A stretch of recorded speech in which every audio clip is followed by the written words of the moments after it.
Buenas a todos, hoy estamos en el quinto vídeo que trata sobre funciones.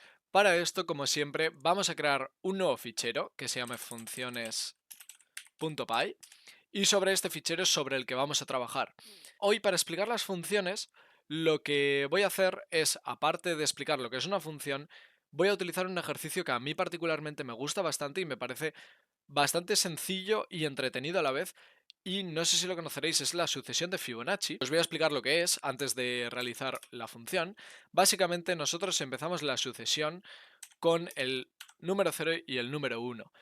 Y a partir de estos dos números se van a calcular todas las siguientes cifras que nosotros queramos.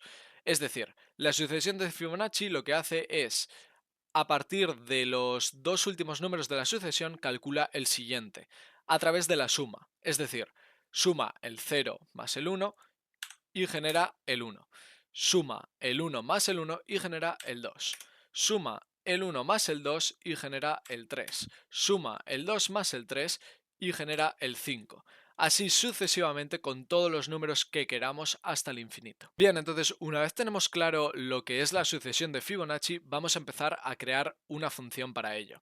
¿Qué es una función? Una función almacena un bloque de código en memoria, el cual nosotros podemos llamar en cualquier momento del programa después de haber definido la función. Es importante, no lo podemos llamar antes. Nosotros en Python definimos la función con la palabra clave def.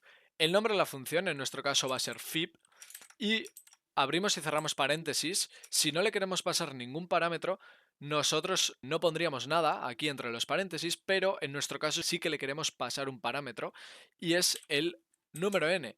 ¿Qué va a hacer el número n? Ser un límite hasta el cual queremos calcular la sucesión de Fibonacci. Es decir, si nosotros a n le pasamos un 5, queremos que la sucesión de Fibonacci nos la imprima hasta el número 5 o nos la calcule hasta el número 5. Es importante también documentar lo que hacen nuestras funciones. Para ello utilizamos las triples comillas, como veis aquí, triples comillas, después de definir la función. En este caso, esta función imprime la sucesión de Fibonacci hasta el número n. Punto. y de esta manera dejamos documentada la función. Entonces ahora, después de haber dejado un espacio en blanco, lo que hacemos es empezar a programarla. En nuestro caso vamos a tener dos variables, las cuales van a ser a y b, por ejemplo, la podéis llamar x e y o como vosotros queráis, pero van a ser dos números cualquiera. ¿Cómo van a empezar? Pues con el 0 y con el 1, como hemos dicho. Recordad que esto también lo podríamos definir de la siguiente manera. B es igual a 1, quitaríamos B de aquí y el 1 de aquí. Y esto sería también válido, ¿no? Entonces vamos a utilizar un bucle while y vamos a decir que mientras a sea menor que n, vamos a repetir este print de aquí, que va a ser a, y en el end vamos a poner un espacio en blanco. ¿Para qué? Para que se nos separe un número de odd. Esto es un atributo de los que incluye la función print, por lo tanto ya habéis aprendido otro de ellos que se llama end. En este caso no separo esto con espacios de esta manera porque es un atributo de una función cuando está siendo llamada, por lo tanto no se separa. Importante tener eso en cuenta también. Y en la siguiente línea vamos a redefinir A y B. Para ello, A va a tomar el valor de B y B va a tomar el valor de A más B. Esto, como hemos dicho, va avanzando, ¿no? El valor de B va pasando a la A y el valor de B toma el nuevo valor generado por la suma de los dos anteriores. Finalmente, vamos a hacer un print. Ahora lo que vamos a hacer es llamar a la función que hemos definido, se llama fib, por lo tanto vamos a poner fib entre paréntesis que indica la llamada. Por ejemplo, vamos a poner el número 1000. Bien, entonces lo que nos va a imprimir es la secuencia Fibonacci hasta el número 1000. Para esto vamos a crear, como siempre, un terminal y ejecutamos python funciones.py y efectivamente aquí tenemos la sucesión de Fibonacci separada por espacios hasta el número 1000. Como veis, va sumándose estas dos, estas dos, estas dos y así sucesivamente hasta el número 1000. Es importante saber que las funciones las podemos almacenar en variables a su vez, por lo tanto podríamos crear, por ejemplo, una variable f que sea igual a fib Y de esta manera nosotros podríamos llamar a la función fib a través de f entre paréntesis 1000. Y esto sería exactamente lo mismo. Lo que pasa que lo tendríamos acortado en una variable f. También es importante saber que las funciones pueden devolver cualquier cosa. Por lo tanto, podríamos devolver una lista con el resultado del cálculo de la sucesión de Fibonacci, que es lo que vamos a hacer a continuación. Entonces, para ello vamos a definir una función. Ya sabéis, def, fib2, en este caso, porque esta lo que va a hacer no va a imprimir, sino que va a devolver. Y la devolución, el resultado, lo vamos a almacenar en una variable para después imprimir el resultado de la función, ¿no? Entonces, para ello vamos a tomar el mismo parámetro n para indicar el límite y vamos a documentar. Esta función, ¿qué es lo que hace? Devuelve una lista con la sucesión de Fibonacci hasta el número n. Bien, entonces vamos a dejar aquí un espacio en blanco. Y lo que vamos a hacer es crear una variable result o resultado, el cual va a ser una lista vacía. Y vamos a ir añadiendo elementos a esa lista. Vamos a crear nuestras variables a y b, que van a ser inicialmente los números 0 y 1. Y vamos a hacer un bucle while a sea menor que n. Bien, esto es exactamente igual que antes. Y vamos a aprender un método que tienen las listas, que se llama append, que básicamente nosotros hacemos resultado.append. En este caso, ¿qué le queremos añadir a la lista? El número a. Y esto que hace, añadir en el último espacio de la lista, añade el número a. ¿Vale? Y lo que vamos a hacer es actualizar los números a y b, que a va a tomar el valor de b y b va a tomar el valor de a más b, igual que antes. Por último, cuando se termine el bucle, vamos a hacer el return, que es la devolución de la función con el resultado. Es decir, esta función devolvería una lista con los elementos que le hayamos añadido, en este caso en el bucle. Entonces nosotros lo que acabamos de hacer es definir una función que nos devuelve una lista. Para ello podemos almacenarla como antes en una variable, en este caso f2, pondríamos fib2, pero en este caso nosotros cogemos y la llamamos para almacenar la lista resultante en la variable f2.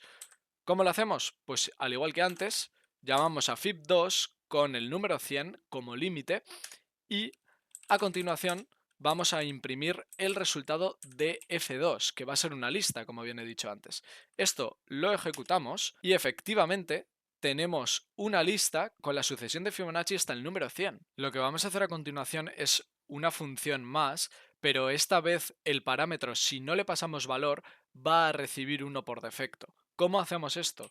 Pues creamos la función, por ejemplo, saludar, para que nos salude, y aquí vamos a recibir el saludo, que va a ser un string. Pero ¿qué pasa si nosotros no recibimos ningún saludo? Pues queremos que el saludo por defecto sea hola, por ejemplo, con sus correspondientes exclamaciones. Entonces, ¿qué vamos a hacer aquí nosotros? Pues un print de saludo. Por lo tanto, ahora si llamamos a la función saludar,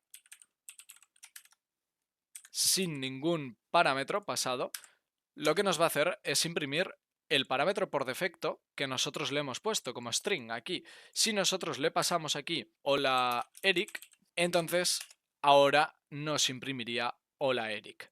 ¿Por qué? Porque este valor de aquí lo está tomando en el caso de que nosotros no le pasemos un argumento. Bueno, pues una vez hemos entendido lo que es una función básica con los keyword arguments, que se llaman así, estos de aquí que incluyen un valor por defecto, vamos a hacer una función un poco más compleja que va a combinar los parámetros normales, digamos, o los posicionales, que se llaman, con los keyword arguments, que son estos de aquí.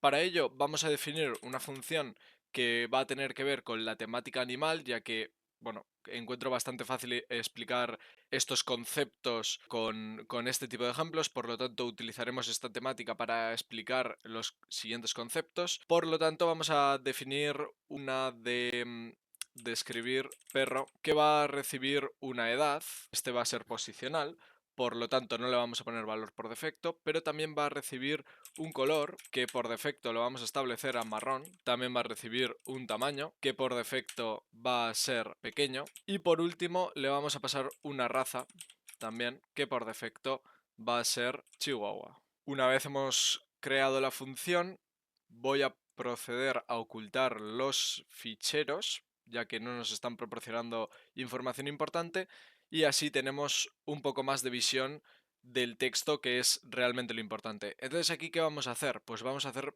una serie de prints. El primero va a ser... El perro tiene, aquí le concatenamos la edad.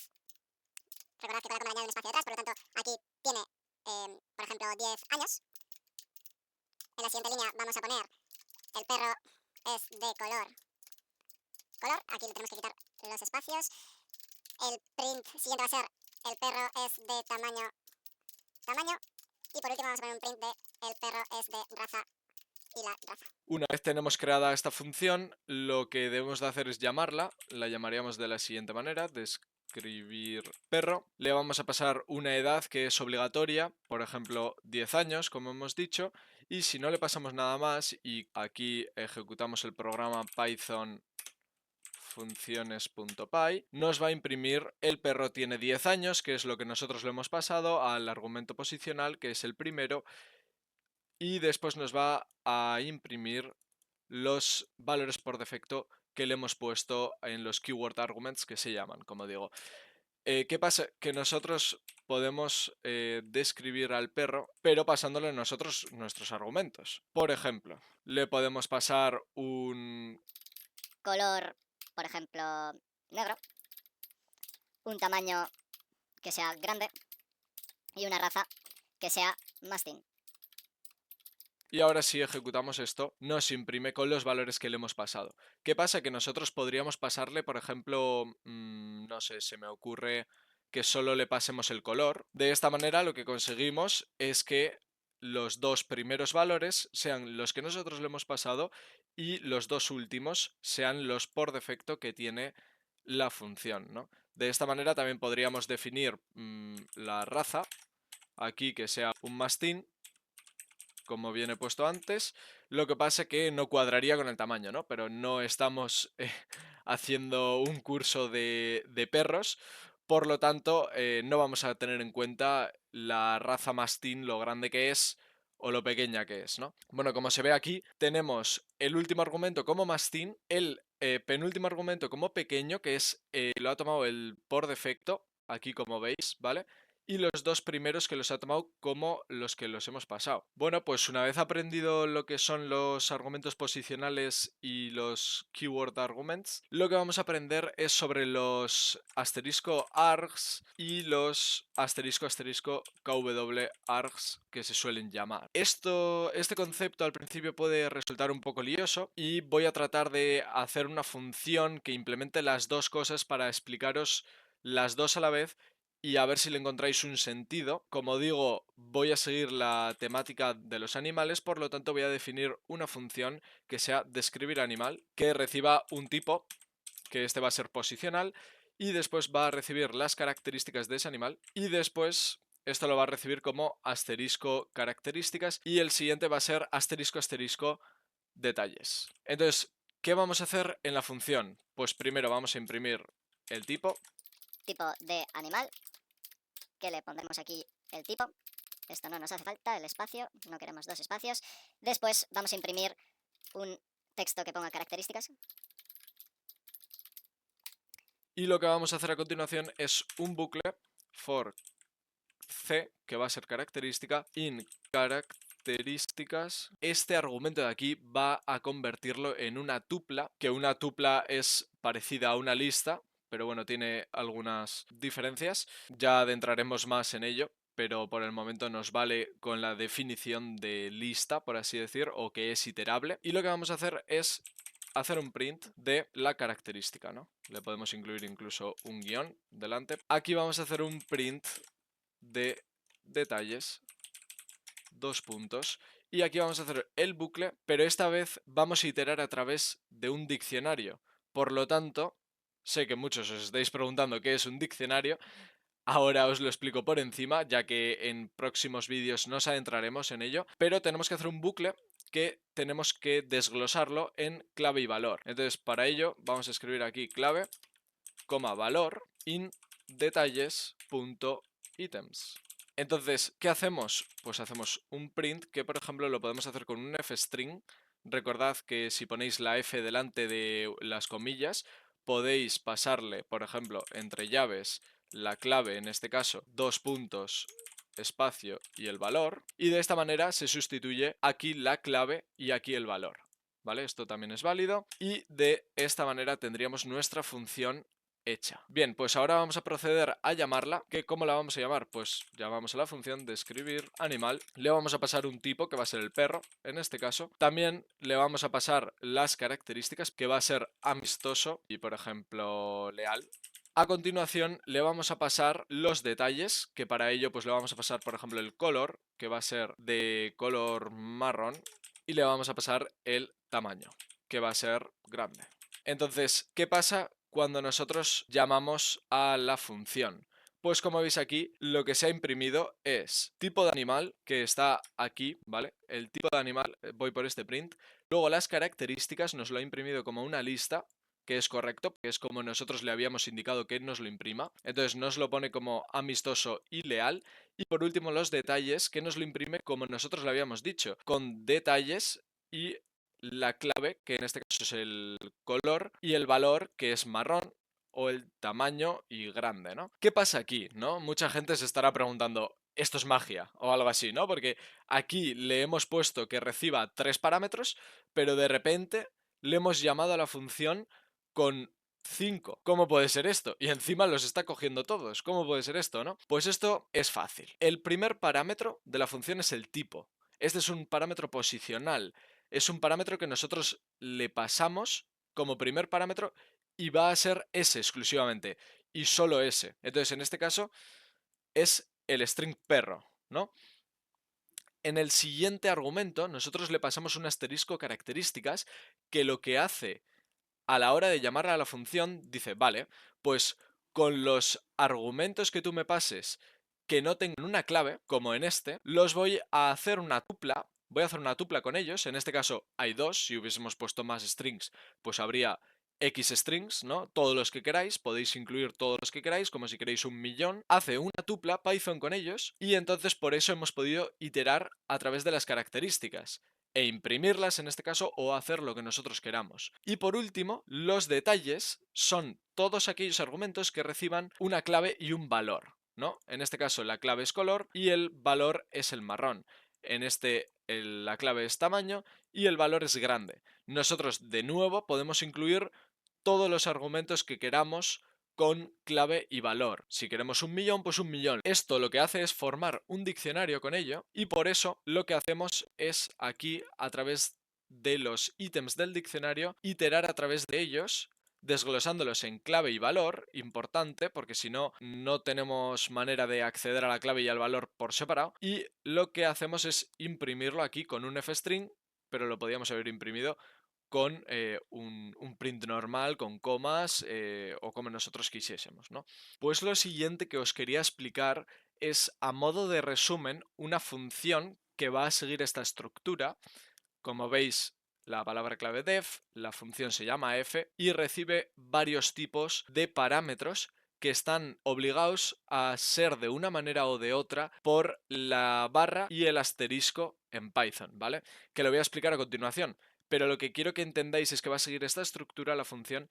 Los primeros argumentos, en este caso recibe 2, van a ser posicionales. El parámetro después de la barra va a ser posicional o keyword argument y los parámetros después de asterisco van a ser keyword arguments obligatoriamente. Para ello vamos a crear una función que se va a llamar describir animal 2 y ¿qué va a recibir esta función? Pues va a recibir un tipo, una edad, como argumentos posicionales. Después le vamos a incluir la barra, perdonad que me faltaba la coma, que aquí nos indica que los argumentos a continuación van a ser o posicionales o de keyword, que va a recibir un nombre. Luego vamos a colocar el asterisco, que a partir de aquí van a ser solo keyword arguments, importante saber esto, que va a ser el color y el tamaño. Y ahora lo que vamos a hacer en esta función va a ser unos prints, que son sencillos, así que vamos a imprimir. El tipo de animal es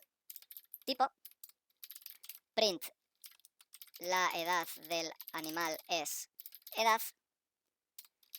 Otro print con el nombre que va a ser el nombre del animal es nombre. Print el color del animal es color.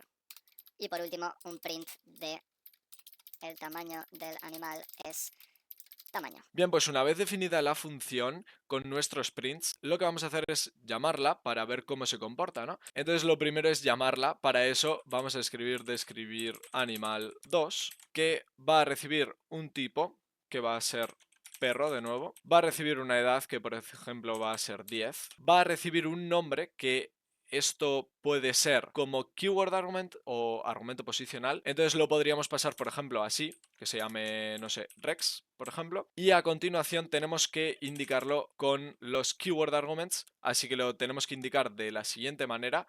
Color igual a marrón, por ejemplo. Y el tamaño también le tenemos que indicar de la siguiente manera. Tamaño grande. Entonces, ahora, si ejecutamos esto, Nos imprime, como veis, el tipo de animal es perro, la edad del animal es 10, el nombre del animal es Rex, el color es marrón y el animal es de un tamaño grande, ¿no? ¿qué pasa? Que este argumento de aquí del medio podríamos haberlo pasado como keyword argument también.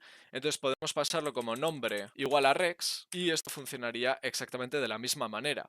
¿Qué pasa? Que si nosotros aquí no ponemos, por ejemplo, en este, supongamos que le hemos llamado de esta manera, ¿no? Con los 3 primeros posicionales, y este que tiene que ser keyword argument no lo pasamos como un keyword argument. ¿Qué pasa? Que Python da error y nos dice, oye, que solo me has dado un keyword only argument, que es el tamaño, y necesitas darme 2. Entonces, como veis, bueno, esto obliga a pasarlo obligatoriamente como un keyword argument. Pues para ir terminando el vídeo, lo que voy a explicar es una manera de evaluar expresiones de una manera más corta, ¿vale? Entonces puede llegar a ser lioso también al principio, al igual que antes con los tipos de argumentos y tal, pero sí que es verdad que es muy útil a la hora de resumir código o hacer menos líneas de código. Por lo tanto, vamos a ver la diferencia entre una función normal y una función anónima o una función lambda, que es de lo que trata este apartado del vídeo. Por lo tanto, imaginaos que tenemos una función que queremos sumar, pues A y B, ¿no? Una suma normal que recibe 2 parámetros y aquí retorna la suma de los 2 parámetros. Esto, si nosotros lo llamamos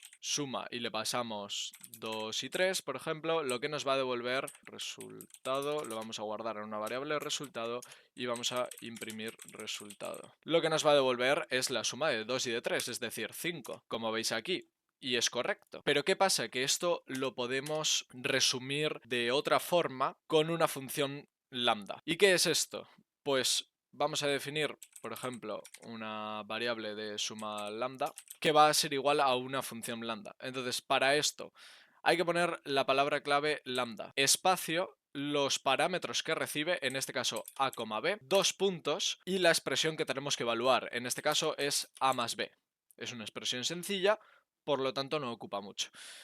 ¿Qué pasa? Que nosotros ahora directamente podemos imprimir la suma lambda pasándole los parámetros 2 y 3 y lo podríamos llamar de la siguiente manera y como veis nos imprime también un 5. El resultado es el mismo, pero las líneas de código no son las mismas. Como habéis visto aquí, aunque aquí esto lo podríamos poner directamente en el print, borrando esta línea también, como veis aquí son 2 líneas de código y aquí son 3.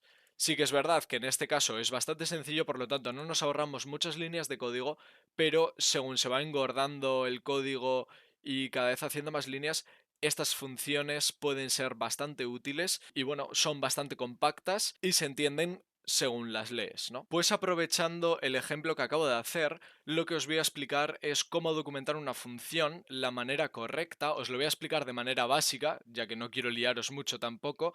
No es una cosa absolutamente necesaria para que funcione el código, pero sí que es verdad que cuando hablamos de código limpio o código bien documentado, pues esto sí que es necesario y si trabajáis en algún proyecto grande o incluso para alguna empresa que quiera que su código esté documentado o vosotros mismos para aclararos, pues esto sí que es verdad que es de mucha utilidad y hay que saberlo. Por lo tanto, ¿cómo documentamos una función? Pues de la siguiente manera. Abrimos triples comillas dobles. En la primera línea lo que tenemos que colocar es una breve descripción o un resumen de lo que hace esta función. En este caso, Suma los valores A y B. Es una función sencilla. Podríamos dejarlo simplemente con la descripción breve y ya estaría. ¿Qué pasa si nosotros queremos añadir una descripción un poco más detallada o más larga o explicar algunos otros detalles, ¿no? Debemos de dejar un espacio en blanco obligatoriamente. No es obligatorio como tal, pero el estándar de Python dice que hay que dejar una línea en blanco y aquí colocaremos nuestra descripción larga que, por ejemplo, puede ser Esta función recibe los parámetros A y B para después hacer la suma de los dos y retornarla. pues esta sería nuestra descripción. Como veis es bastante larga y no cabe en la pantalla prácticamente. Entonces, también ¿qué dice el estándar de Python? Una línea de código o de comentario o de lo que sea en el código no debe de superar los 79 caracteres. Esto es para que quepa bien en las pantallas, tanto verticalmente como horizontalmente. Por lo tanto, nosotros deberíamos de buscar aquí una forma de cortarlo. Por ejemplo, aquí vemos que estamos en la columna 83, por lo tanto no es válido. Aquí, que estamos en la columna 64, no supera los 79 caracteres, por lo tanto le metemos un enter y lo estaríamos separando. Esta es la manera correcta de documentar o hacer cualquier línea de código. Si alguna línea de código pasa los 79 caracteres, habría que separarla en dos líneas, ¿no? En dos o las que sean necesarias siempre y cuando cumpla esta regla. Y por último, también aprovechando esta misma función, fijaos para cuánto me ha dado esta función, me ha dado para 3 apartados en el vídeo. Entonces, os voy a explicar lo que son los type hints o las function annotations. Estas, como digo, tampoco son necesarias, pero todo lo que sea documentar las funciones o código es, no diría imprescindible, porque no lo es, pero sí que es de mucha ayuda cuando estás trabajando, por ejemplo, con otras personas y tú haces, por ejemplo, una función o haces código, lo tendrías que documentar correctamente para que las demás personas sean capaces de entender lo que tú has hecho rápidamente, ¿no? Entonces, ¿esto qué son? Pues estos son anotaciones que nos ayudan a describir los parámetros de una función que recibe y lo que devuelve, ¿no?